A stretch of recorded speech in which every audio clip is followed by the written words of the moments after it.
ค้ชผู้บริหารฮะ executive coach ในนิยามของเรานะพี่เลี้ยงนี่ไม่ใช่แล้ว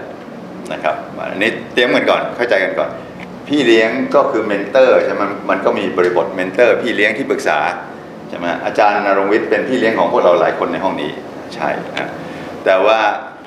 อาจารย์ณรงค์วิทย์ไม่ได้เล่นบทโค้ชผู้บริหารนะครับเพราะโค้ชผู้บริหารเนี่ยเรากำลังช่วยปลดปล่อยศักยภาพของคนใช่ไหมจากจุดหนึ่งไปยังอีกจุดหนึ่งสะท้อนความคิดใช่ไหมครับบอกไหม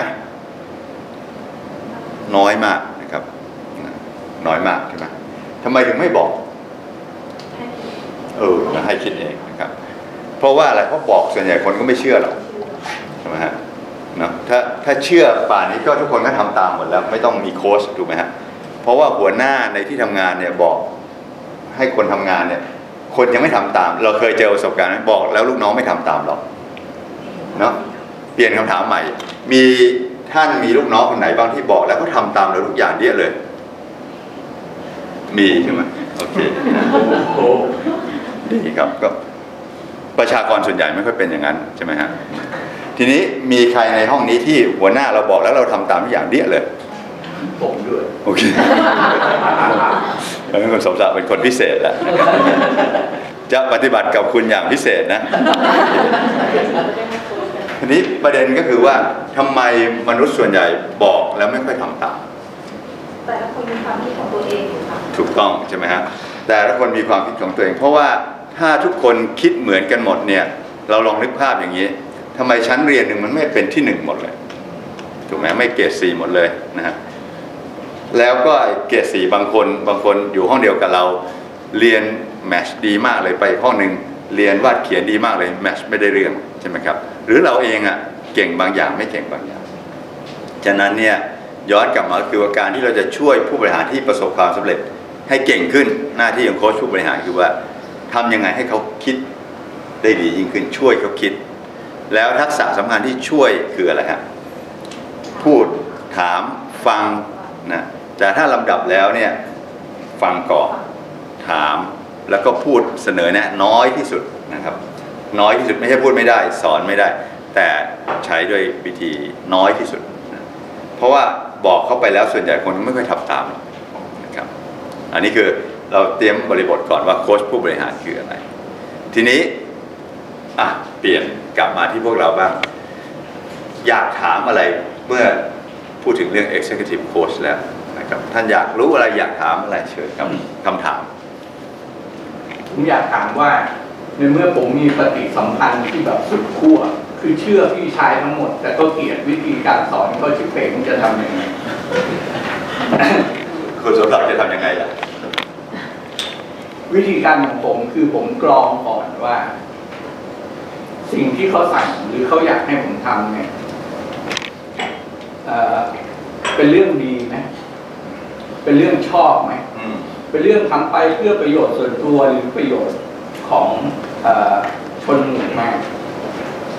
ถ้าคำสั่งของเขาเป็นเพื่อประโยชน์ของเขาส่วนใหญ่ผมดื้อเหมือนกันไม่ทำแต่ถ้าคำสั่งของเขาเป็นไปเพื่อความสุขของลูกน้องแล้วก็องค์คาพยพ40 กว่าจังหวัดที่ค้าขายกันเพื่อให้มันเจริญวัฒนาขึ้นผมว่าผมไม่นอนเลยผมก็ทำได้เมื่อกี้คำถามแรกของคุณสมศักดิ์คืออะไรนะจะเปลี่ยนพี่ชายผมให้เขาซอฟลงมาหน่อยหรือว่าฟังผมจบฟังเขาไม่เคยฟังผมจบนะโอเคเดี๋ยวนะคำถามอาจารย์เมื่อกี้ก็คืออยากรู้เรื่องอะไรเกี่ยวกับ executive coaching ใช่ไหมอาจารย์ใช่คุณสมศักดิ์กำลังถามอะไรอยากรู้อะไรเกี่ยวกับ executive coaching ครับถ้าอาจารย์เป็นโค้ชตัวผมอาจารย์อยากแนะนำผมว่าให้ทำอย่างไรเพื่อให้สามารถเข้ากันกับคนที่สูงกว่าผมได้ผมเข้ากันกับลูกน้องได้ดีแต่ผมเข้ากันกับพี่ชายอย่างไร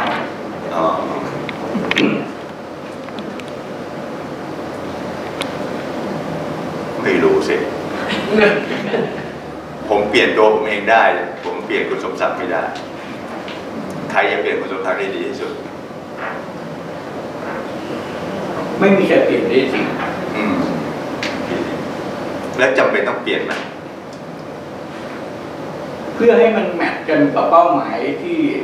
พี่ชายผมกระตือรือร้นกว่าผมผมล้ากับการต้องเปลี่ยน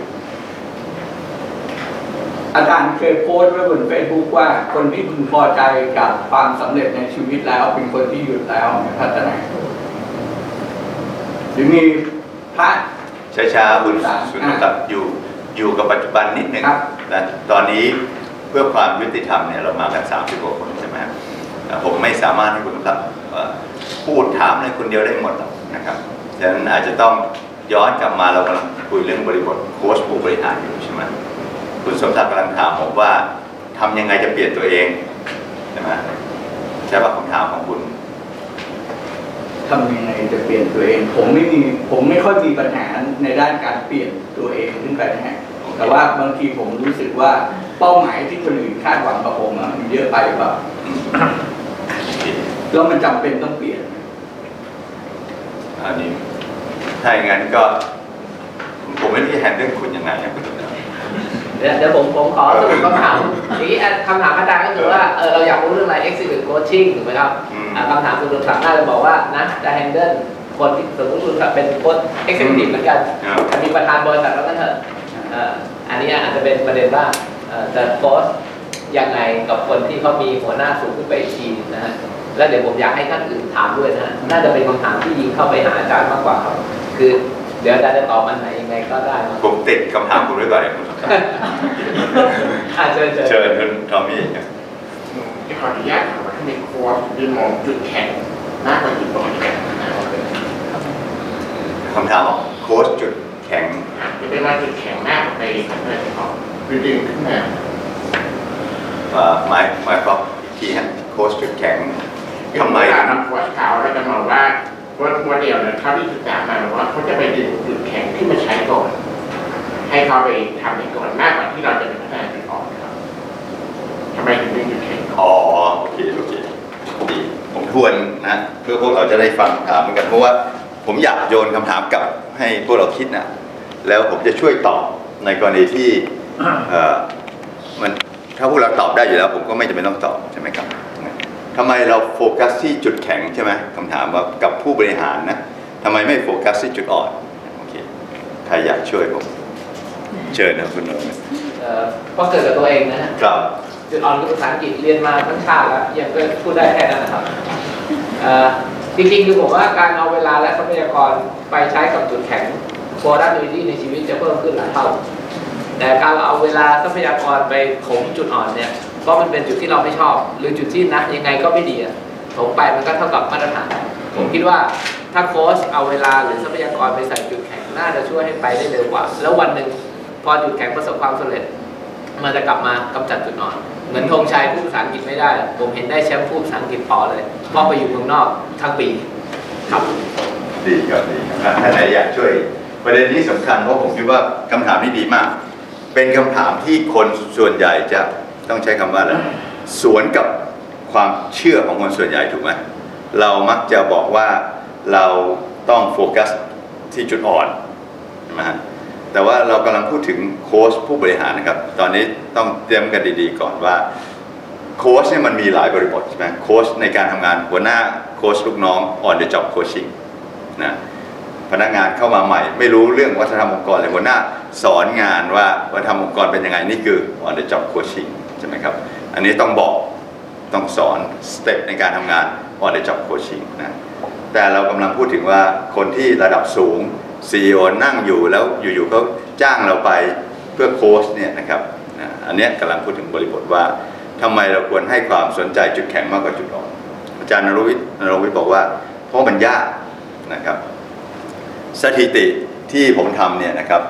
โค้ชที่มีการเปลี่ยนแปลงถ้าเราโฟกัสจุดแข็งเนี่ยเปลี่ยนแปลงประมาณสัก 80% น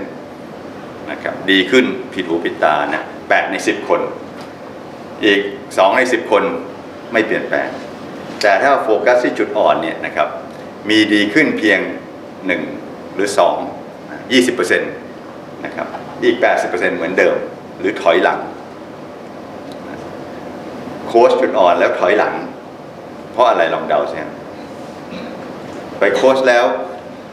เพอร์ฟอร์แมนซ์เขาดรอปลงตกลงเชิญเป็นที่บอกว่ามันไปทำให้เขาใช้เวลาเอฟเฟอร์ตและทรัพยากรต่างๆในการ ในการแก้ไขจุดอ่อนซึ่งมันอาจจะได้มานิดเดียวแต่มันทำให้เขาเสียโอกาสในการใช้เวลาหรือทรัพยากรนั้นเนี่ยไปรีดperformance เราเป็นจุดแข็งเขาดังนั้นก็เลยไอ้ของที่ถนัดก็เลยไม่ค่อยได้ทำนะ performance ก็ตกลงแล้วก็เอามาเวลามาทำให้จุดอ่อนซึ่งมันก็จะได้ขึ้นมานิดนึงทีนี้ที่มันถอยลงมาเนี่ยมันดันมากกว่าไอ้ที่ได้เป็นจุดอ่อนนะครับใช่ครับใช่ครับอันนั้นสาเหตุสำคัญเลยลองนึกภาพตัวเราเองนะย้อนกลับมาตัวอย่างอาจารย์ณรงค์วิทย์สมมุติว่าอาจารย์ณรงค์วิทย์นี่คือคอนซัลท์เก่งเรื่อง HR ใช่ไหมจุดแข็งแต่แกบอกภาษาอังกฤษไม่ถนัดผมบอกอาจารย์ไปโค้ชภาษาอังกฤษเลยแกก็ไปทุ่มมากเลยปรากฏว่าภาษาอังกฤษจากแย่มากกลายเป็นแย่ใช่ไหม คือเวลาเราโค้ชจุดอ่อนเนี่ยมันไม่มีทาง excellence ใช่ไหมใช้พลังงานเท่ากับสุดๆเลยแต่จากแย่มากเป็นแย่หรือพอใช้ได้ใช่ไหมแล้วจุดแข็งเรื่อง HR เนี่ยมันตกลงเพราะว่าไม่มีเวลาไปโฟกัสนะครับนั่นก็คือว่าทำให้คนส่วนใหญ่ผู้บริหารระดับสูงเนี่ยถึงจุดหนึ่งเขาก็จะถอยนะแต่มันมีอีกประเด็นหนึ่งที่หนักกว่านั้นคือว่าก่อนโค้ชเนี่ยเราทำ360 องศาสัมภาษณ์คนรอบๆตัวของคนถูกโค้ชหัวหน้า1ข้างๆ2ข้างล่าง3วันออนวันคนละชั่วโมงทีนี้ถ้าท่านเป็นลูกน้องจินตนาการดูนะว่าเรามีนายที่นิสัยไม่ดีมากๆคนหนึ่งแล้วบอกว่าเนี่ยนายกำลังจะถูกโค้ชเพื่อแก้นิสัยไม่ดีมากๆความคาดหวังของเรารู้สึกยังไงไม่สูงนะโอเคไม่สูงใช่ไหมแต่จะมีหลายคนบอกว่าเฮ้ยมีหวังแล้วใช่ไหมฮะใช่ไหมแล้วหลายคนที่บอกว่าเฮ้ยมีหวังแล้วพอไม่เห็นการเปลี่ยนแปลงท่านรู้สึกไงหมดหวังใช่ไหมสิ้นหวังแล้วคือทุกคนเนี่ยลูกน้องทุกคนอาจจะมีหวังมากหวังน้อยถูกไหมครับว่าไอ้นายเราน่าจะเปลี่ยนมีการโค้ชแล้วแต่เมื่อไม่เปลี่ยนแปลงเนี่ยหรือกลับถอยลงไปอีกเนี่ยลูกน้องก็จะเริ่มบอกว่าถ้าสิ้นหวังแล้วทำยังไงเราก็ไปดีกว่าใช่ไหมครับหรือโมเดลของทีมตกลงเนี่ยมันก็จะทำให้ตัวของผู้บริหารคนนั้นเนี่ย performance ถอยลงมาตัวเองก็แย่ทีมก็แย่มันก็ถอยกลับมานะครับฉะนั้นเรื่องโค้ชจุดอ่อนนี่เป็นอะไรที่ถ้าแม้ว่าเป็นไปได้เราก็จะไม่ค่อยแนะนำนะครับเพราะว่ามันจะทำให้ผลเสียมีโอกาสสูงด้วยเชิญครับ